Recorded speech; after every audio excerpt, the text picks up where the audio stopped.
Hi everyone.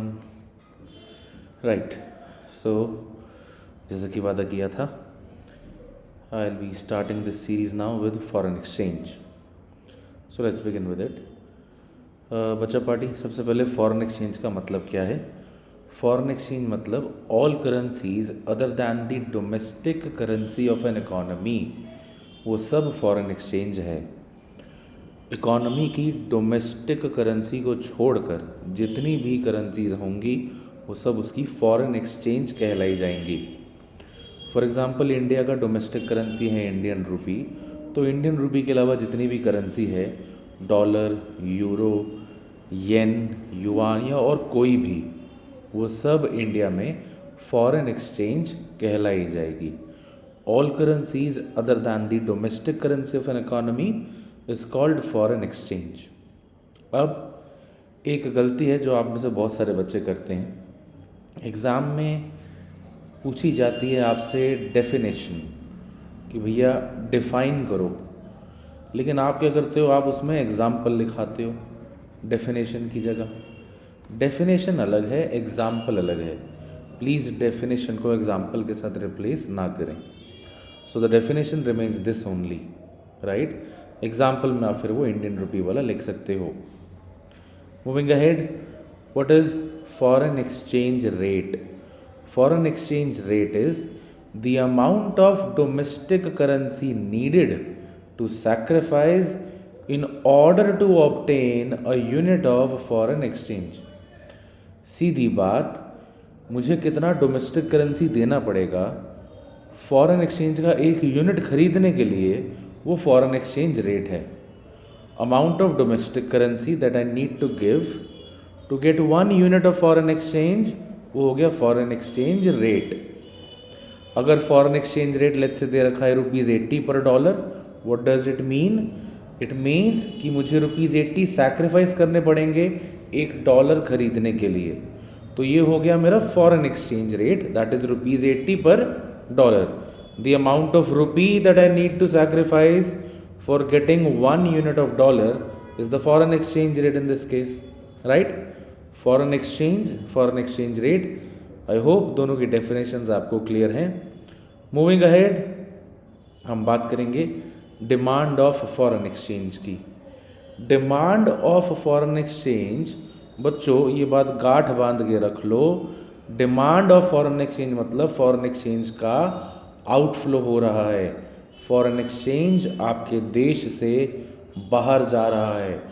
जब आप foreign exchange demand करते हो, अल्टीमेटली फॉरेन एक्सचेंज देश से बाहर जाता है। रिमेंबर इट, जब बात आएगी demand of foreign exchange, demand of foreign exchange मतलब आउटफ्लो ऑफ फॉरेन एक्सचेंज। अब ये आउटफ्लो कैसे? बहुत सारे रीजंस हैं जिससे फॉरेन एक्सचेंज इंडिया से बाहर जा सकता है। एक रीज़न जैसे है टूरिज्म अब्रॉड। अब I will explain you the entire process, कैसे ये चीज़ होती है, कैसे एक्चुअली में इंडिया से फॉरेन एक्सचेंज बाहर जाता है। लेट्स से कोई बच्चा है जिसका नाम है वरुण। वरुण गया अपने पेरेंट्स के पास, और अपने पेरेंट्स के पास जाके वरुण ने बोला कि जी मुझे ना यूएस जाना है घूमने के लिए, आप प्लीज़ मुझे जो है डॉलर दे दीजिए। अब वरुण के पेरेंट्स कहेंगे कि भाई हमारे पास तो डॉलर नहीं है, तो एक काम कर, हमसे तू रुपीज़ ले ले और तू डॉलर खुद जाके ले ले, राइट। तो पेरेंट्स ने वरुण को दिए रुपीज़। वरुण ये रुपीज़ लेके चला जाता है किसी एक्सचेंज बैंक के पास। किसके पास चला जाता है वरुण? एक एक्सचेंज बैंक के पास, जहाँ पे फॉरेन करेंसी का एक्सचेंज होता है।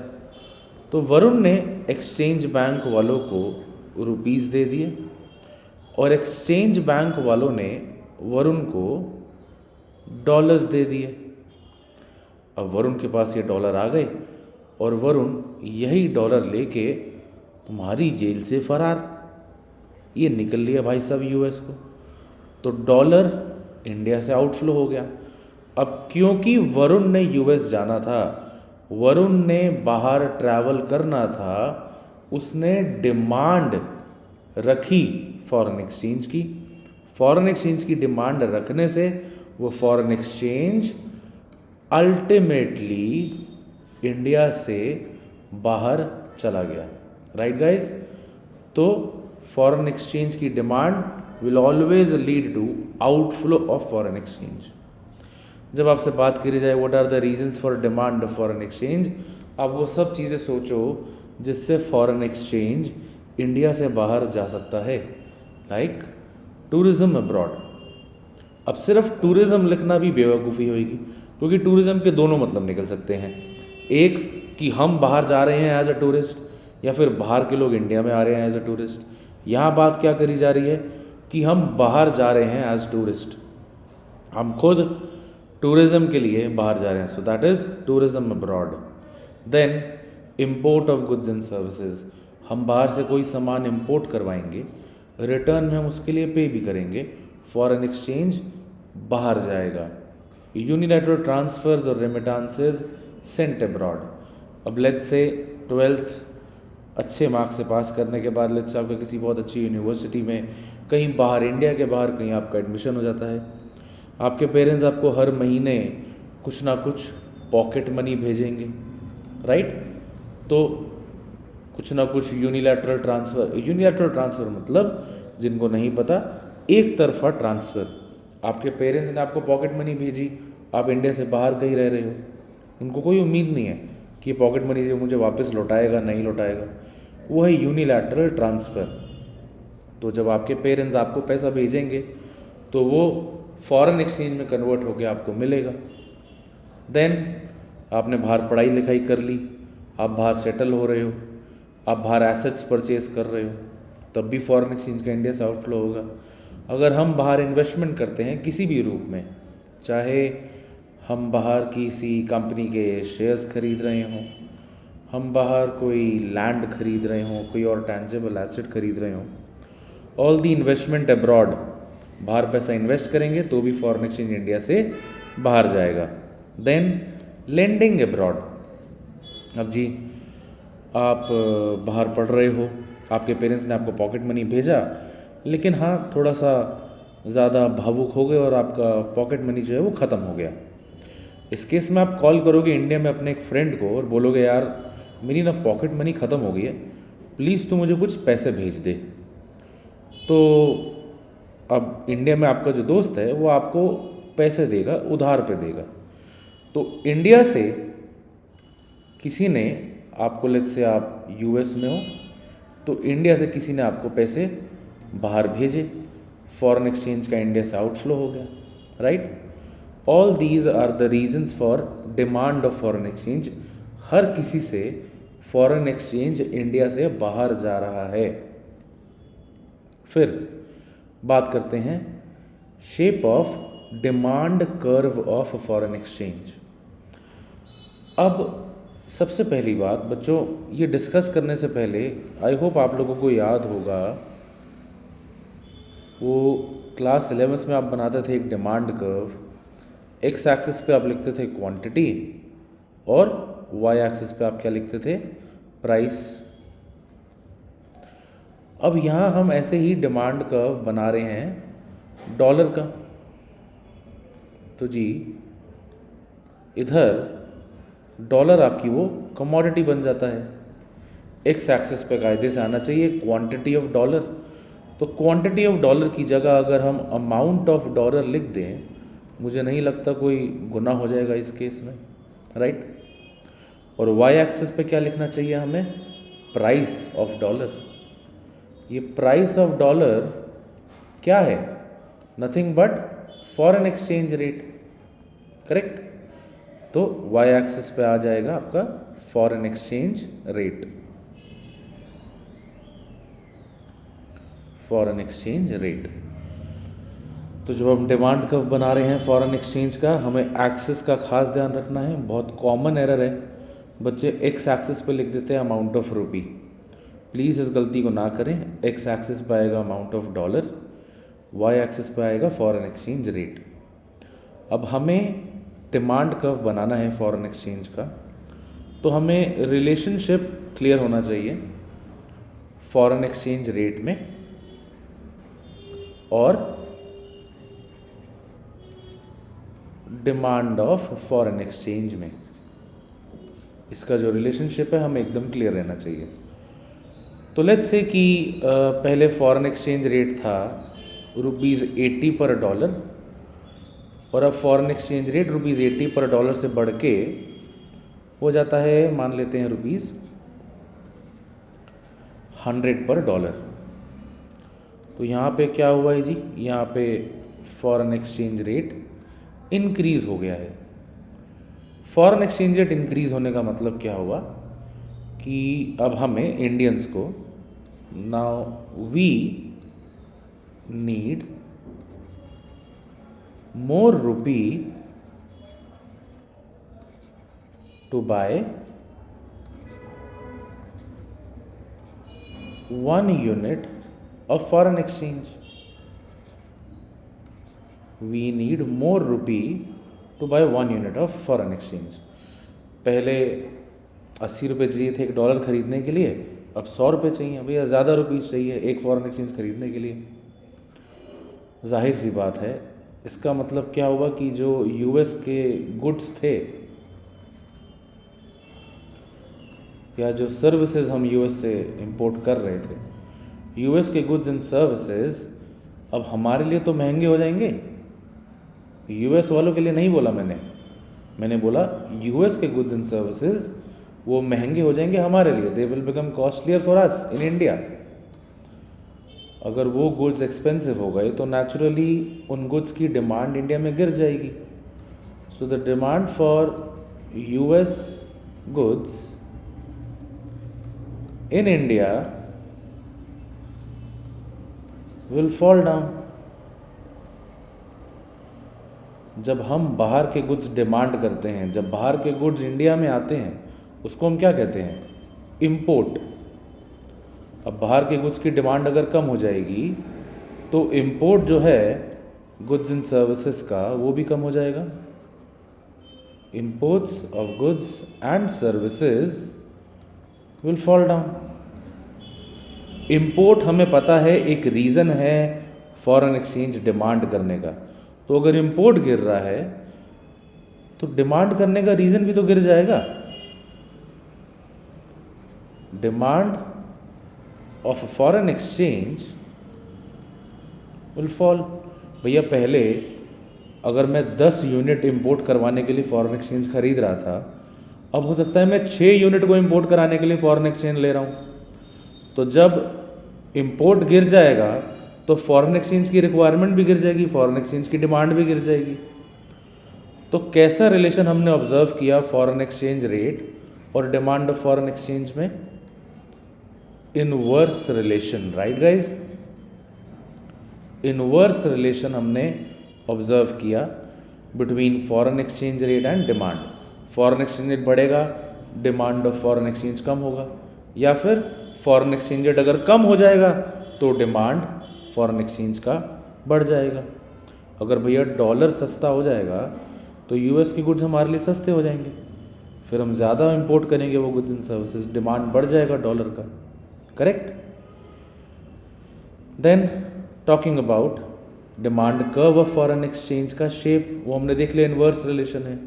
तो जाहिर सी बात है ये जो कर्व आएगा आपका डाउनवर्ड स्लोपिंग ही आएगा। This will be a downward sloping curve. जिस तरह से हमने डिमांड की बात करी वैसे ही अब हम सप्लाई की बात करेंगे। डिमांड क्या था बच्चों? याद रखो, डिमांड मतलब फॉरेन एक्सचेंज का इंडिया से आउटफ्लो हो रहा था, और सप्लाई क्या हो जाएगा अब? फॉरेन एक्सचेंज का इंडिया में इनफ्लो हो रहा है, फॉरेन एक्सचेंज हमारे देश में आ रहा है। क्या रीजंस हो सकते हैं फॉरेन एक्सचेंज का इंडिया में आने के लिए? टूरिज्म फ्रॉम अब्रॉड, जो भी हमने डिमांड में पढ़ा सब ऑपोजिट हो जाएगा। अब बाहर के लोग इंडिया में आ रहे हैं एज अ टूरिस्ट, हम गुड्स एंड सर्विसेज बाहर एक्सपोर्ट कर रहे हैं तो हमें पैसा मिलेगा, फॉरेन एक्सचेंज इंडिया में आएगा। अगर कोई बाहर का स्टूडेंट लेट्स से इंडिया में स्टडी कर रहा है, उसके पेरेंट्स उसको इंडिया में पॉकेट मनी भेजेंगे. Unilateral transfers, remittances received from abroad, sale of assets abroad, asset आपने सेल किया अब्रॉड में, फॉरेन एक्सचेंज इंडिया में आया. बाहर के लोग इंडिया की कंपनीज़ में इन्वेस्ट कर रहे हैं, जैसे देखा हमने मेक इन इंडिया. अब ये मेक इन इंडिया से इंडिया में जो फॉरेन डायरेक्ट इन्वेस्टमेंट है वो इंक्रीज़ हो गया है, करेक्ट. तो इन्वेस्टमेंट इंडिया में बढ़ गई है, इंडिया में फॉरेन एक्सचेंज का इनफ्लो बढ़ा है उसकी वजह से. एंड बोरोइंग्स फ्रॉम अब्रॉड, बाहर से पैसा बोरो किया, पैसा इंडिया में आएगा, फॉरेन एक्सचेंज इंडिया में आएगा. Then shape of supply curve of foreign exchange, दोबारा से स्टडी करना होगा हमें रिलेशनशिप फॉरेन एक्सचेंज रेट और सप्लाई में. अब वही एग्जांपल कंसिडर करते हैं कि पहले डॉलर का रेट था 80 पर डॉलर और वो डॉलर का रेट बढ़कर हो गया है लेट्स से रुपीज़ 100 पर डॉलर, तो फॉरेन एक्सचेंज रेट यहाँ इंक्रीज हो गया. अब इसको हमने थोड़े डिफरेंट एंगल से सोचना है, हमें इनफ्लो के एंगल से सोचना है. फॉरेन एक्सचेंज रेट बढ़ने का मतलब हो गया कि अब जो यूएस सिटीजन है, now the US citizen is getting more rupees ना. अब यूएस सिटीजन को ज़्यादा रुपीस मिलेंगे $1 देके.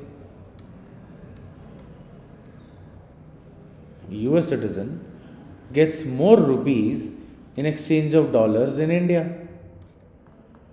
जिसका मतलब क्या हुआ, उसकी परचेजिंग पावर इंडिया में बढ़ जाएगी.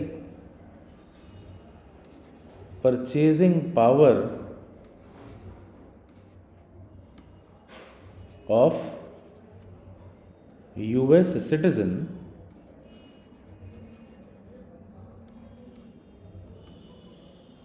इन इंडिया वो बढ़ जाएगी, करेक्ट. अब उसकी परचेजिंग पावर इंडिया में बढ़ गई है तो भैया इंडिया के गुड्स एंड सर्विसेज ज़्यादा ही डिमांड करेगा वो. अब तो demand for Indian goods and services बढ़ जाएगी. किसके द्वारा, यूएस सिटीजन. उसको भैया डॉलर देके ज़्यादा रुपीस मिल रहे हैं अब, तो इंडिया के गुड्स एंड सर्विसेज ज़्यादा डिमांड करेगा. जब बाहर के लोग हमारे गुड्स एंड सर्विसेज खरीदते हैं, what do we call it, we call it export. हमारे देश का एक्सपोर्ट बढ़ेगा और export is a reason for supply. जब एक्सपोर्ट बढ़ेगा तो देश में फॉरेन एक्सचेंज का सप्लाई भी और बढ़ेगा. सप्लाई ऑफ फॉरेन एक्सचेंज जो कि है डॉलर इस केस में, वो इंक्रीज हो जाएगा. अब वापस से कैसा रिलेशन हमने नज़र आ रहा है इधर फॉरेन एक्सचेंज रेट में और सप्लाई ऑफ फॉरेन एक्सचेंज में, एक डायरेक्ट एक पॉजिटिव रिलेशन विजिबल है फॉरेन एक्सचेंज रेट और सप्लाई ऑफ फॉरेन एक्सचेंज में. बच्चा पार्टी कैसा कर्व आएगा इसका, अगर फॉरेन एक्सचेंज रेट और सप्लाई ऑफ फॉरेन एक्सचेंज में डायरेक्ट रिलेशन है तो कर्व कैसा आएगा, शेप कैसा होगा, डेफिनेटली अपवर्ड स्लोपिंग होगा. ये रहा कर्व.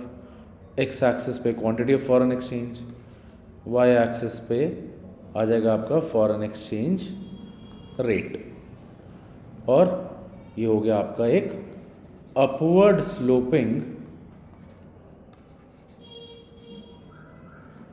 Supply curve, correct. ये थे topic demand of foreign exchange and supply of foreign exchange. Moving ahead हम डिस्कस करेंगे दो बहुत इंपॉर्टेंट टर्म, करेंसी एप्रिसिएशन और करेंसी डेप्रिसिएशन. अब जी करेंसी एप्रिसिएशन, पहली बात बच्चों मैंने बोला करेंसी, अभी यहाँ मैंने मेंशन नहीं किया कि मैं डोमेस्टिक करेंसी की बात कर रहा हूँ या मैं फॉरेन करेंसी की बात कर रहा हूँ। तो by default I am talking about domestic currency. Currency appreciation मतलब मेरी जो डोमेस्टिक करेंसी है उसकी वैल्यू बढ़ी है। साफ सीधी बातों में मेरी रुपये की औकात बढ़ी है, ऐसे बोल सकते हैं। रुपये की अगर औकात बढ़ी है तो मतलब डॉलर की औकात गिरी होगी। ये ऐसे ही फॉरेन एक्सचेंज रेट से तराजू की तरह काम करता है, एक बढ़ेगा वैल्यू दूसरा गिरेगा, एक घटेगा दूसरा वैल्यू बढ़ेगा, ऐसे ही। तो अगर मैं कहूँ कि करेंसी एप्रिसिएशन हुआ है मतलब कि रुपये का वैल्यू बढ़ा है, और रुपये का वैल्यू बढ़ा है मतलब कि डॉलर का वैल्यू गिरा है, डॉलर की औकात गिरी है। क्या मतलब हुआ इसका? अगर पहले किसी यूएस सिटीज़न को $1 देने पर 80 इंडियन रुपीज़ मिल रहे थे, अब उसको हो सकता है 60 रुपये मिल रहे हों, क्योंकि देखो औकात रुपये की बढ़ी है, डॉलर की वैल्यू गिर गई है। $1 के बदले अब उसे कम रुपीज़ मिलेंगे। तो करेंसी एप्रिसिएशन का मतलब क्या हुआ? फॉरेन एक्सचेंज रेट बढ़ा या गिरा? करेंसी एप्रिसिएशन माने फॉरेन एक्सचेंज रेट गिर गया, राइट। एक बार फिर से अगर नहीं समझ आया तो, करेंसी एप्रिसिएशन का मतलब मेरी करेंसी की औकात बढ़ी है भैया, डॉलर की औकात गिरी है। डॉलर की औकात गिरी है मतलब कि यूएस सिटीजन अब जो डॉलर दे रहा है उसको पहले से कम रुपये मिल रहे हैं। पहले जहाँ उसको 80 रुपये मिल रहे थे अब उसको केवल 60 रुपये मिल रहे हैं। तो फॉरेन एक्सचेंज रेट गिर गया फ्रॉम ₹80 पर डॉलर टू ₹60 पर डॉलर, राइट। अब इसका इकोनॉमिक सिग्निफिकेंस क्या होगा? बहुत ही इंपॉर्टेंट सवाल।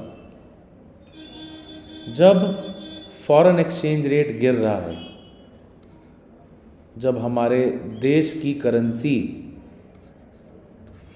एप्रिशिएट हो रही है, तो उसका क्या इकोनॉमिक इम्पैक्ट होगा? जब फॉरेन एक्सचेंज रेट गिर गया तो डॉलर हमारे लिए सस्ता हो गया। डॉलर सस्ता हो गया मतलब कि यूएस के गुड्स खरीदने में आसानी होगी, तो इंपोर्ट बढ़ जाएंगे।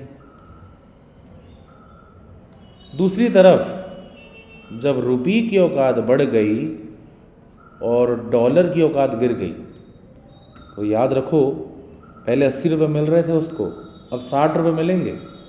परचेजिंग पावर यूएस वाले बंदे की इंडिया में गिर गई। परचेजिंग पावर उसकी गिरने का मतलब क्या हुआ? इंडिया से सामान कम खरीदेगा, एक्सपोर्ट गिर गया। ऐसे और कई अनगिनत फैक्टर्स हम लिख सकते हैं। जब फॉरेन एक्सचेंज रेट गिरेगा तो हमारे लिए बाहर ट्रैवल करना सस्ता हो जाएगा, तो हम ज़्यादा ट्रैवल करेंगे बाहर, हो सकता है टूरिज़्म अब्रॉड बढ़ सकता है, हम बाहर और ज़्यादा पैसा इन्वेस्ट कर सकते हैं। लेकिन अगर मैं बात करूं इन्वेस्टमेंट्स फ्रॉम अब्रॉड की, अब बाहर के लोगों को रुपया महंगा लग रहा है तो वहाँ से इन्वेस्टमेंट भी अब इंडिया में गिर जाएगी, राइट। एग्ज़ाम में अगर क्वेश्चन आए what is the economic significance of currency appreciation, आप चाहे कुछ भी लिखो या ना लिखो, ये इंपोर्ट एक्सपोर्ट के बारे में आपने ज़रूर लिखना है। ये है भैया वेरी इंपॉर्टेंट टू राइट। बाकी चीज़ें सेकेंडरी आती हैं, लेकिन आपने इंपोर्ट और एक्सपोर्ट के बारे में ज़रूर लिखना है। उसी तरह हम डिस्कस करेंगे अब करेंसी डेप्रीसिएशन। करेंसी डेप्रीसिएशन मतलब अब यहाँ पे रुपये की जो वैल्यू है वो गिर रही है, जो डॉलर है उसकी वैल्यू बढ़ रही है। तो डॉलर की औकात बढ़ गई है। पहले मैं 80 रुपये दे रहा था $1 खरीदने के लिए, अब मैं 100 रुपये दे रहा हूँ $1 खरीदने के लिए। तो औकात डॉलर की बढ़ गई है, रुपये की औकात गिर गई है। डेप्रीसिएशन हुआ है हमारी करेंसी का, हमारी करेंसी की औकात गिर गई है। ध्यान रहे, डेप्रीसिएशन माने फॉरेन एक्सचेंज रेट बढ़ गया है। तो बच्चा पार्टी, जब फॉरेन एक्सचेंज रेट बढ़ेगा डॉलर महंगा हो जाएगा। आपने अभी कवर किया, ये इंपोर्ट गिर जाएंगे, एक्सपोर्ट क्या होगा, एक्सपोर्ट्स का, एक्सपोर्ट्स बढ़ जाएंगे। सीधी बात है, हमारे देश में जिस जिस चीज़ से इनफ्लो होता है वो सब बढ़ जाएगा। तो अब इस केस में इन्वेस्टमेंट्स फ्रॉम अब्रॉड बढ़ जाएगा और बाहर ट्रैवल करना अब